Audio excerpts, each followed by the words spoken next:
Hello students, સ્વાગત છે તમારું મારી યુટ્યુબ ચેનલ ટીચિંગ ડાયરીમાં। આ ચેનલ પર તમને સ્ટડી રિલેટેડ બધા વિડીયો જોવા મળશે અને આજના વિડીયોમાં આપણે અભ્યાસ કરવાના છીએ ધોરણ 5 ગણિત સ્વાધ્યાય પોથી અને એમાં ચેપ્ટર નંબર 1। ચેપ્ટરનું નામ છે રાષ્ટ્રીય ફળ કેરી। અને આપણે વિડીયો આગળ કન્ટિન્યુ કરીએ એ પહેલાં તમે મારી ચેનલને સબસ્ક્રાઈબ કરી દેજો અને બેલ આઇકન પર ક્લિક કરી દેજો, જેથી કરીને મારા નવા વિડીયોની નોટિફિકેશન તમને મળી રહે। ચાલો, તો પહેલો પ્રશ્ન છે, નીચેના ચિત્રોમાંથી કેરીનું ચિત્ર શોધી તેના ઉપર વર્તુળ કરવાનું છે। તો શું કરવાનું છે આમાં? તો કે આપણને અલગ અલગ ફળના આમાં ચિત્ર આપેલા છે, એમાંથી તમારે કેરીનું ચિત્ર શોધી અને તેના ઉપર વર્તુળ દોરવાનું રહેશે। તો તમે આમાં જોઈ શકો છો કે કેરી ટોટલ આપણને કેટલી આપેલી છે, તો કે 1 2 3 4 5 6 અને 7। એવી રીતના તમારે તમારી બુકમાં પણ 7 કેરીઓ શોધી અને તેના ઉપર વર્તુળ કરવાનું છે, બરાબર। હવે એના પછી છે પ્રશ્ન નંબર 2। નીચે આપેલા ફળોના બે રેખાચિત્ર દોરો અને કેરીના રેખાચિત્રમાં લીલો રંગ પૂરો। એટલે શું કરવાનું છે કે અહીંયા તમને જે ચિત્ર આપેલું છે એમાંથી તમારે જોઈ અને 2 ચિત્ર દોરવાના છે અને છેલ્લે જે તમને કેરીનું ચિત્ર આપેલું છે એમાં કેવા કલરનો રંગ પૂરવાનો છે, તો કે લીલા કલરનો રંગ પૂરવાનો રહેશે। ચાલો જોઈએ હવે પ્રશ્ન નંબર 3। પ્રશ્ન નંબર 3માં તમને કીધું છે કે ટેડી બિયરને કેરીનો આકાર ખૂબ ગમે છે, તો નીચેના આકારોમાંથી તે શોધો અને તેમાં પીળો રંગ પૂરો। એટલે શું કરવાનું છે આમાં તમને એવું કીધું છે કે આ ટેડી બિયર છે ને એને કેરીનો આકાર ખૂબ ગમે છે, એટલે તમારે આ બધા આકારોમાંથી કેરીનો આકાર શોધવાનો છે અને તેમાં કેવો રંગ પૂરવાનો છે, તો કે પીળા કલરનો રંગ પૂરવાનો છે। તો જુઓ કેરીના ચિત્રો 1 2 3 4 5 અને 6। તો જો આ જે 6 ચિત્રો છે એ 6માં તમારે શું કરવાનું છે, તો કે પીળો રંગ પૂરવાનો રહેશે। ત્યાર પછી છે પ્રશ્ન નંબર 4।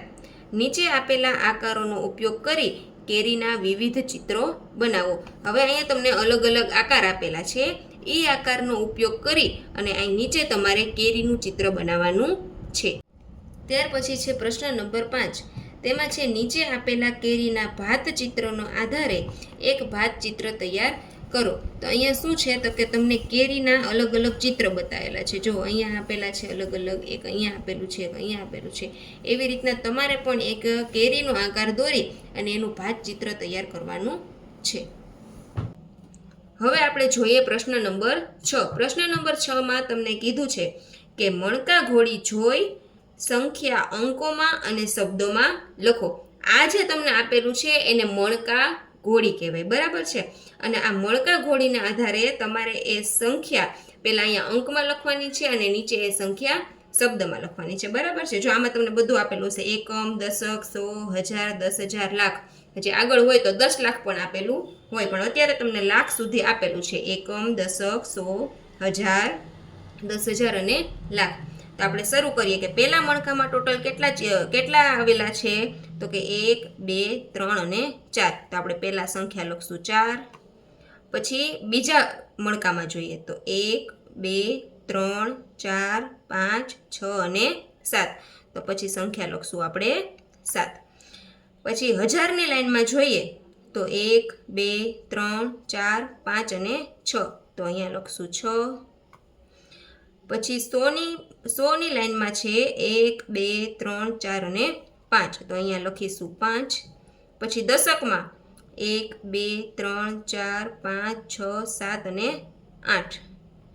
અને એકમની સંખ્યામાં વિદ્યાર્થી મિત્રો આપણને અહીંયા એક પણ આપેલું નથી, તો અહીંયા આપણે શું લખશું, 0।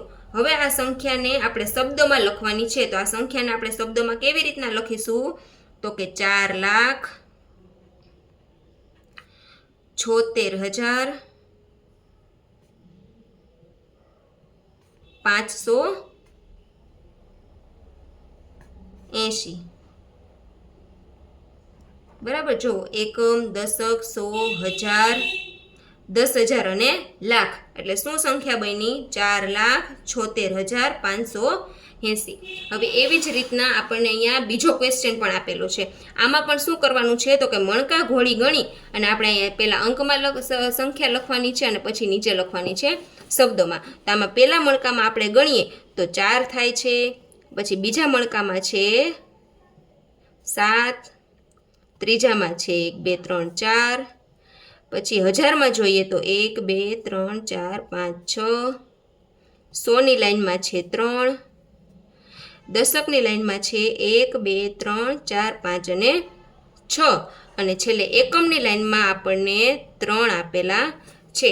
હવે આ સંખ્યાને પણ આપણે શું કરવાનું છે તો કે શબ્દમાં લખવાની છે. પણ આમાં જો વિદ્યાર્થી મિત્રો ઓલા કરતાં આપણને એક મણકા વધારે આપેલા છે, એટલે 10 લાખ પણ આવ્યું છે. એકમ, દશક, 100, 1000, 10,000, લાખ અને 10 લાખ. તો આ સંખ્યાને આપણે અંકમાં કેવી રીતે લખીશું તો કે 47 લાખ, 47 લાખ 46,363, 47 લાખ 46,363. બરાબર છે. હવે જોઈએ આપણે પ્રશ્ન નંબર 7 કે નીચે આપેલી સંખ્યાઓને અંકમાં લખો. આપણને જે સંખ્યા અહીંયા શબ્દમાં આપેલી છે એને આપણે કેમાં લખવાની છે? અંકમાં લખવાની છે. તેમાં પહેલો પ્રશ્ન આપેલો છે તમને 7,50,000. તો 7,50,000 ને આપણે કેવી રીતના લખીશું તો કે 7,50,000. જો એકમ, દશક, 100, 1000, 10,000 અને લાખ. તો 7 લાખ અને 50 એ રીતે આપણે અંકમાં લખીશું. હવે એવી રીતે બીજું તમને આપેલું છે 5,05,005. તો 5,05,005. એકમ, દશક, 100, 1000, 10,000 અને લાખ. 5,05,005. ત્રીજું આપેલું છે 8,54,000. તો 8,54,000 અને હજારમાં તમને ખબર છે વિદ્યાર્થી મિત્રો કેટલા શૂન્ય આવે? 3. તો આવી રીતના લખશું 8,54,000. ચોથું આપેલું છે 3,62,016. તો 3,62,016 અને 16.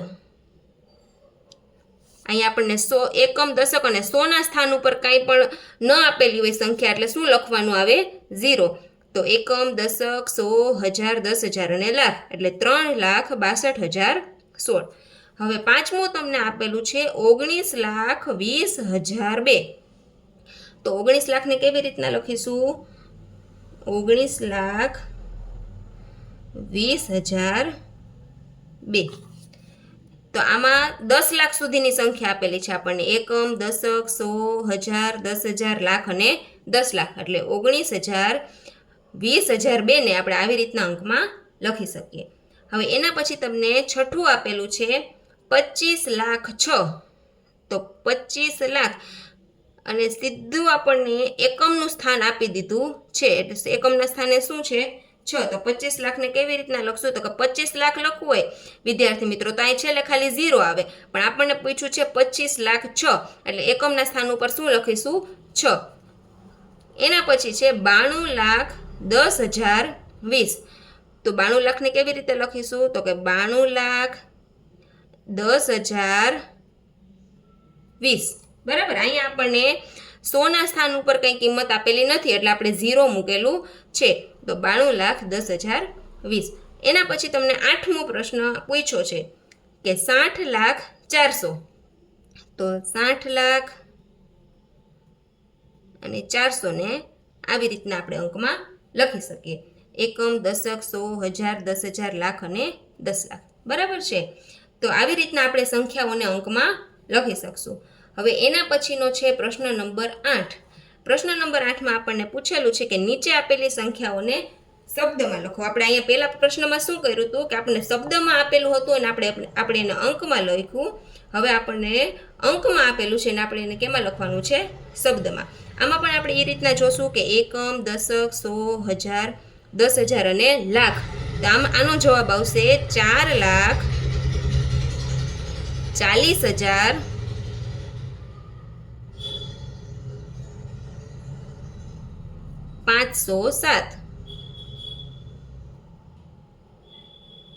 બરાબર.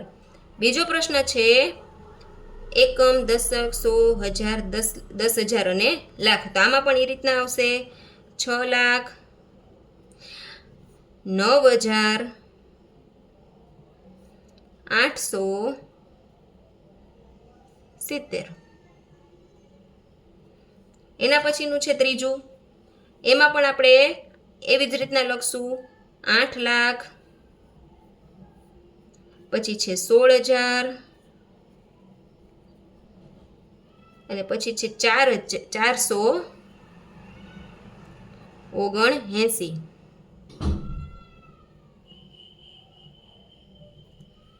ચોથું છે એમાં આપણને 10,00,000 સુધીની સંખ્યા આપી છે. જો એકમ, દશક, 100, 1000, 10,000, લાખ અને 10,00,000.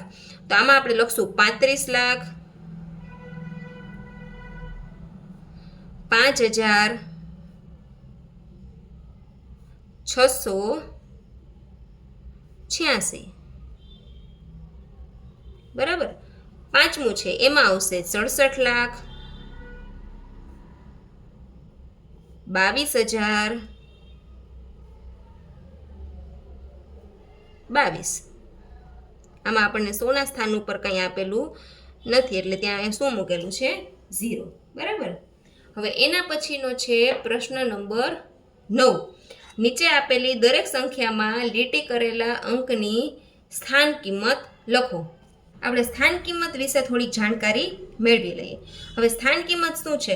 તો કે કોઈ પણ સંખ્યામાં તમને એક અંક નીચે લીટી આપેલી હશે અને એ લીટી દોરેલા અંકની આપણે સ્થાન કિંમત શોધવાની છે. તો કેવી રીતે સ્થાન કિંમત શોધીશું? તો કે આમાં તમને 9 નીચે લીટી આપેલી છે એટલે જે સંખ્યા નીચે લીટી આપેલી હશે એ સંખ્યાને આપણે પહેલાં લખી નાખવાની છે અને એ સંખ્યા પછી કેટલી સંખ્યા આવે છે એ આપણે ગણવાની રહેશે.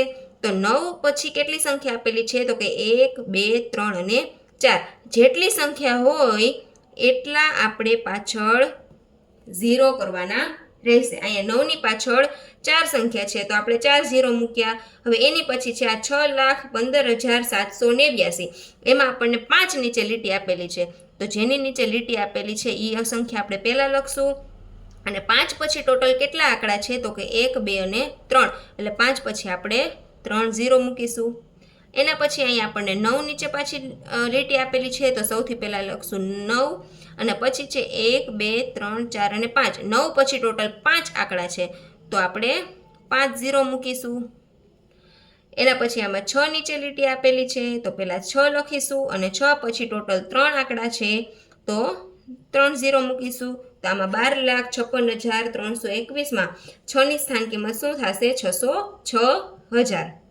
હવે આમાં 7 નીચે લીટી આપેલી છે તો પહેલાં 7 અને પછી 7 પછી કેટલા આંકડા છે? તો કે 5 આંકડા છે તો 5 0 મૂકીશું.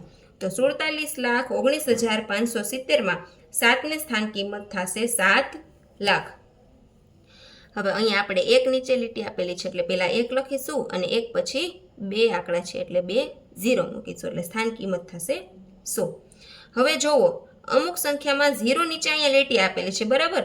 તો 0 નીચે લીટી આપેલી હશે તો 0 પછી 1 આંકડા છે તો એની સ્થાન કિંમત શું રહેશે? તો કે 0 જ રહેશે. અહીંયા સૌથી છેલ્લે કોઈ પણ સૌથી છેલ્લો અંક હોય અને એની નીચે તમને લીટી આપેલી હોય તો એની સ્થાન કિંમત એને એ જ રહે. એમાં તમારે કાંઈ પછી 0 મૂકવાની જરૂર નથી કેમ કે અહીંયા 6 પછી તમને કોઈ અંક આપેલો જ નથી તો પછી કોઈ 0 મૂકવાની જરૂર નથી. અહીંયા આપણને 1 નીચે લીટી આપેલી છે તો સૌથી પહેલાં આપણે 1 લખીશું અને 1, 2, 3, 4 અને 5 એટલે 5 0 મૂકીશું બરાબર. એટલે 51,32,003 1ની સ્થાન કિંમત થશે 1,00,000. ત્યાર પછી છે પ્રશ્ન નંબર 10. સાચા જોડકા જોડો. હવે આમાં આપણને વિભાગ અ છે. વિભાગ અમાં આપણને શબ્દોમાં આપેલું છે અને વિભાગ બ છે એ અંકમાં આપેલું છે. તો વિભાગ અ થી વિભાગ બ ને આપણે શું કરવાનું છે? તો કે જોડકા જોડવાના છે. હવે એમાં સૌથી પહેલું છે 80,500. જો આપણને આમાં 80,000 આપેલા છે એટલે આમાં એક જ સંખ્યા એવી છે કે એકમ, દશક, 100, 1000 અને 10,000 બરાબર. આ બાકી બધી સંખ્યા લાખમાં છે તો 80,500 સાથે શું આવશે? તો કે ઓપ્શન નંબર સી. એના પછી આપેલું છે 80,05,000. એકમની સંખ્યા ઉપર શું આપેલું છે આપણને? 5. તો એવી કઈ સંખ્યા છે? તો કે ઓપ્શન નંબર એ. તો બીજામાં જવાબ આવશે એ. ત્રીજું આપેલું છે 80,05,000. 80,05,000 એટલે કે આપણે ઓપ્શન નંબર બી આવશે. એકમ, દશક, 100, 1000, 10,000, લાખ અને 10 લાખ એટલે 80 લાખ અને 5,000. તો ત્રીજામાં આપશે ઓપ્શન નંબર બી. એના પછી છે ચોથું 80,50,000. 80,50,000 એટલે એકમ ને દશકના સ્થાન ઉપર આપણને શું આપેલું છે તો કે 50 આપેલું છે. તો એવો ઓપ્શન કયો છે? ઓપ્શન નંબર ઈ. તો ચોથામાં આવશે ઓપ્શન નંબર ઈ. અને પાંચમું છે 80,50,000. તો એ છે ઓપ્શન નંબર ડી, 80,50,000. બરાબર. તો પાંચમામાં આવશે ઓપ્શન નંબર ડી. તો ચલો વિદ્યાર્થી મિત્રો, આજના માટે આટલું જ હતું. નેક્સ્ટ વિડીયોમાં આપણે ચડતા અને ઉતરતા ક્રમ વિશે શીખીશું. Thank you. મારો વિડીયો તમને ગમ્યો હોય તો લાઈક કરજો, શેર કરજો, મારી ચેનલને સબસ્ક્રાઈબ કરજો. તો મળીએ નવા વિડીયોમાં.